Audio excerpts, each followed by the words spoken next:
One of the most common suggestions to make a video about, and one of the most common questions on Q&As that I get, is what is the most horrific case I've ever heard of? It's a case that I'm sure a lot of you have heard of by now, but I'm not sure if you've ever heard about it in complete, gruesome detail.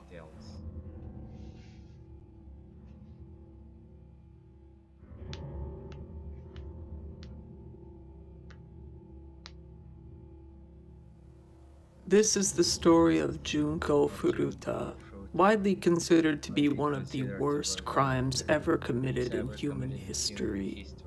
So for the love of God, please don't watch this if you're sensitive to extreme violence, especially of the sexual variety.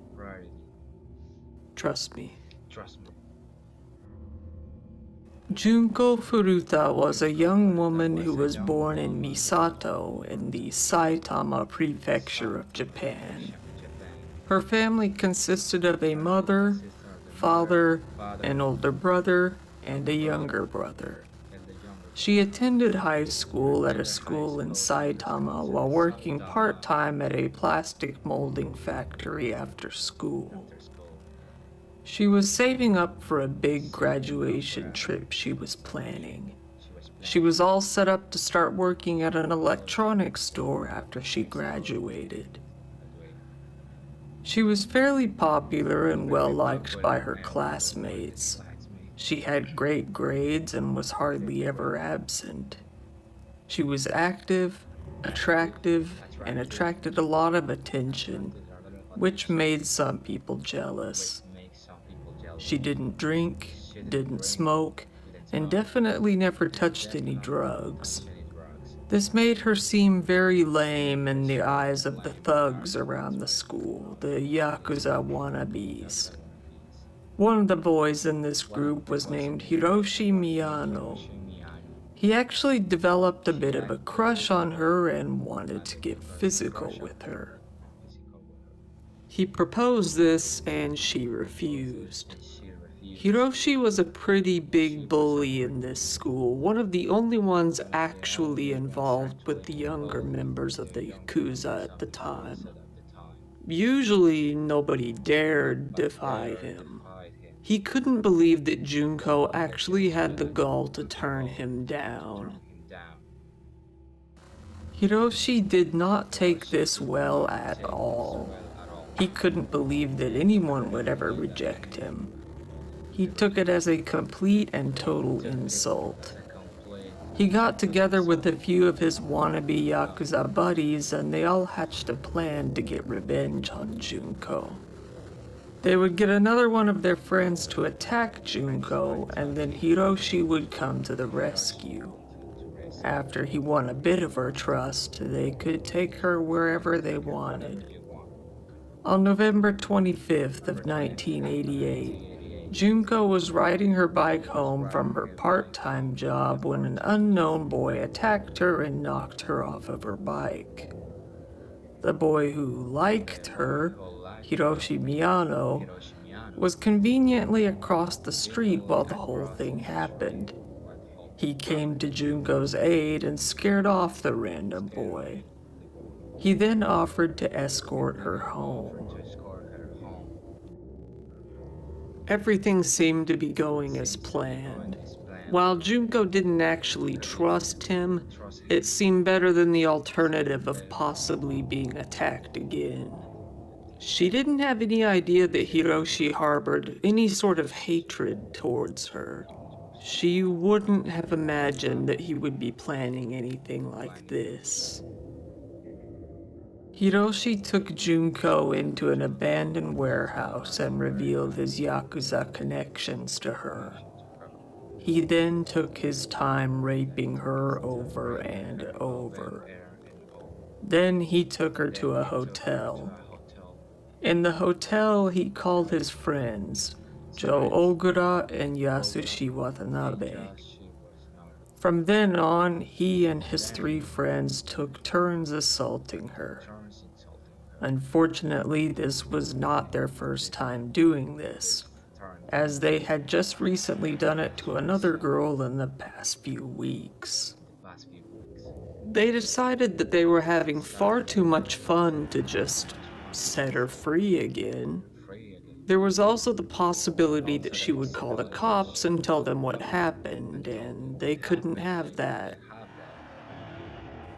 The next morning, Hiroshi took Junko to a nearby park, where Joe, Yasushi, and a fourth boy, Nobuharu Minato, were waiting. They learned Junko's address and used it to threaten her, telling her that they would kill her entire family if she tried to get away. The four teenage boys then took her back to Minato's parents' home, where they continued to assault her.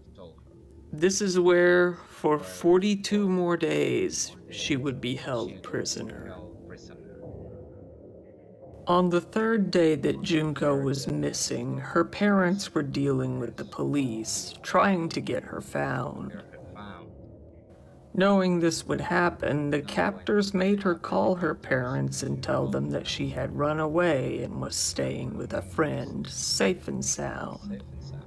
She was forced to ask her mom to stop the investigation. They held Junko captive in the bedroom, forcing her to pose as one of the boys' girlfriend. It didn't take long for the parents to realize that this was a lie. Eventually, they dropped the whole girlfriend act altogether, as it was very clear that they weren't going to get in any trouble. Immediately after arriving at the home, the boys forced Junko into becoming their toy. They beat her relentlessly and raped her countless times a day, often taking turns. They were proud of what they were doing, regularly boasting to their friends that they had a woman trapped and ready for their personal use. They invited a load of their friends to come over and have their way with her. In the first few days, at least 30 of them raped her, and at least 100 knew of her imprisonment. Even women were invited to come see the spectacle, with a young girl even being invited to come over and see the prisoner, who then took a pen and doodled on her face. By the day 7 mark, Junko had been already completely stripped of all of her humanity. She was forced to be naked at all times and was constantly beaten and humiliated. They would shove her into the freezer for hours when they were bored with her, only pulling her out when they wanted to assault her again. Nobuharu Minato's brother and parents were living in the same house that she was being held in. His brother did nothing, aside from informing him that Junko might die at this rate. His parents were afraid to intervene, as they had seen Nobuharu's violent nature firsthand. They also knew of his association with the Yakuza and feared of their possible retaliation. And most disgustingly, they worried about losing their good reputation in the community. This game, you're not ready for it.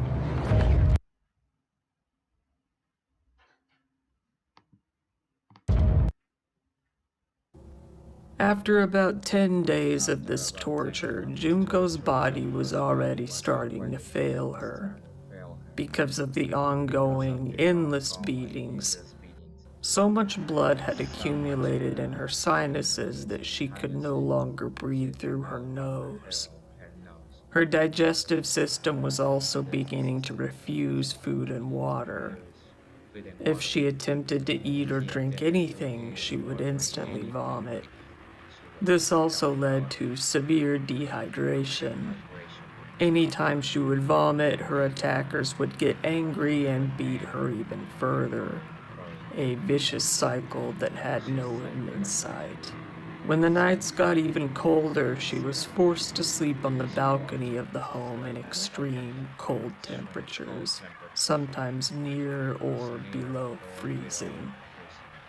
Eventually, one of the men that the attackers would invite over to the house to see Junko would go on to tell someone else about her, his brother. This brother of his ended up informing the police about what was going on at the Minato house. 2 officers were soon dispatched to go check things out. Minato's parents came to the door. When the police explained the situation, the parents simply responded that there was no girl in the house. The police took it at face value, thanked them, and left, without ever bothering to check even a single detail.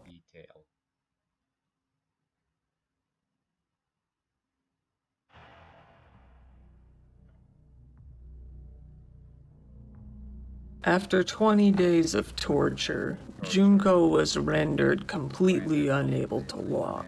She had had lighter fluid poured on her legs and set on fire, leaving her with severe burns. Her legs had also been targeted so severely during the beatings that they were left with severe muscle damage.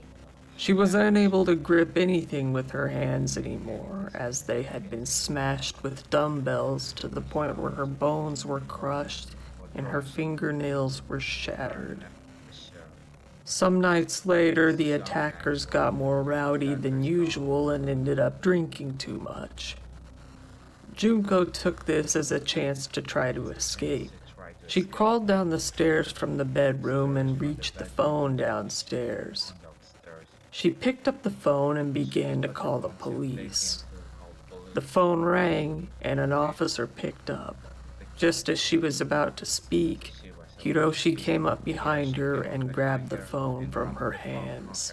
He put the receiver to his ear and said, "I dialed by mistake," hanging up the phone.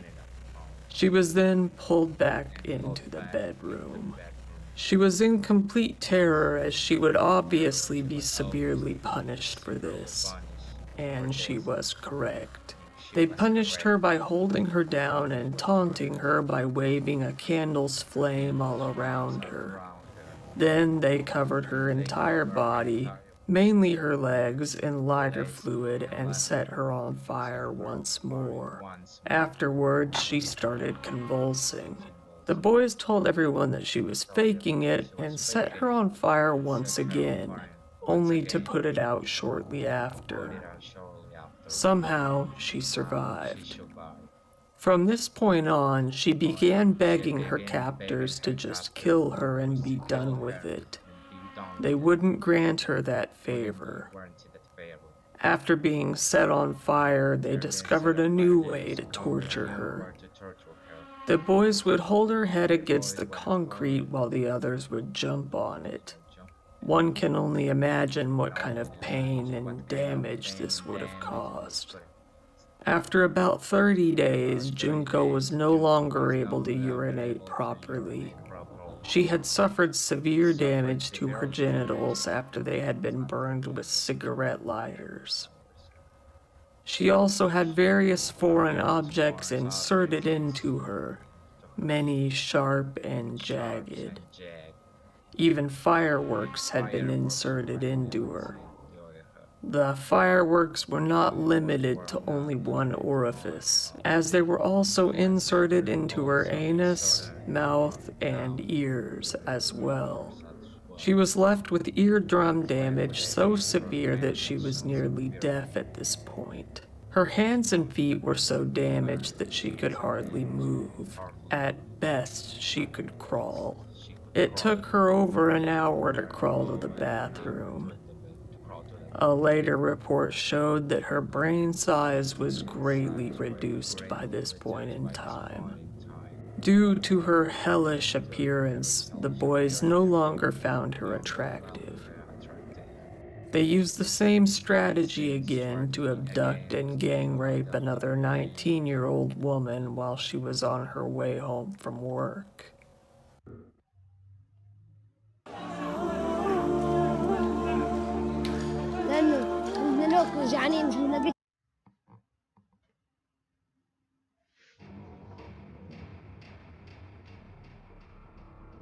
During these 44 days of hell, Junko Furuta was forced to withstand the most unspeakable torture and suffering that a person can imagine.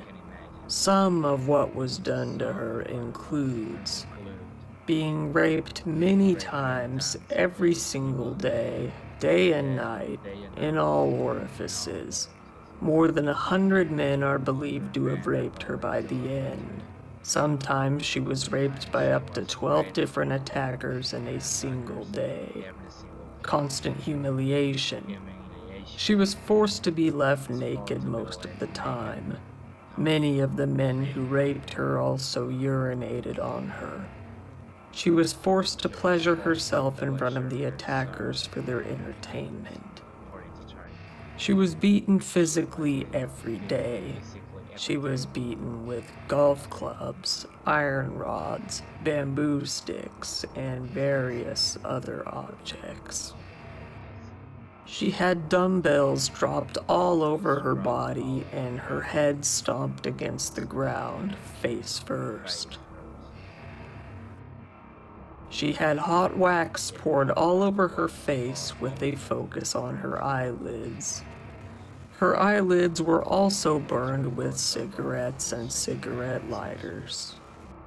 She was violated with a long list of various objects shoved into all orifices, including but not limited to bottles, both broken and unbroken, iron bars, scissors, roasting needles, chicken skewers, and more. She was given only the strict bare minimum of food and water. At times, she was forced to eat cockroaches and drink urine. She had fireworks put into all of her orifices, leaving damage and severe burns. She had her left nipple ripped off by a pair of pliers. She would be tied up flat on the floor and had dumbbells dropped all over her body. The drops on her abdomen were so hard that it caused her to lose all control of her bowels. She was hung from the ceiling and used as a punching bag. She was shoved into a freezer and kept there for hours at a time. Her eyelids were burned with hot wax and lighters when she closed her eyes in fear. Her breasts were stabbed with sewing needles, the needles often being left inside. Her genitals were burned with cigarettes and lighters. She had a hot, lit light bulb inserted into her vagina and moved around until it shattered. By the end, she looked like a completely different person after all of the damage.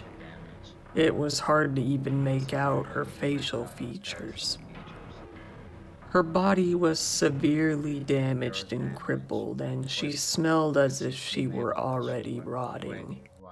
She was continuously heavily bleeding from her genitals from all of the abuse. She wheezed heavily, struggling to breathe from all of the blood accumulated in her sinuses. On day 40, January 1st, Junko woke up to New Year's Day alone. She spent the day begging to be killed, completely unable to move. 3 days later, on the fateful day of the 4th of January, the boys challenged Junko to a game of Mahjong solitaire and forced her to play. Somehow, even in her condition, she won the game. This infuriated her captors, who treated her to a severe beating with an iron barbell, and then poured lighter fluid all over her arms, her legs, her stomach, and finally her face, dumping lighter fluid even into her eyes. Then they put a candle to her face, igniting it all. She weakly attempted to put out the flames, but didn't have the strength to do so. This final torture lasted for a grueling 2 hours altogether. Already having been in a horrible condition, Junko went into shock and finally died the following day.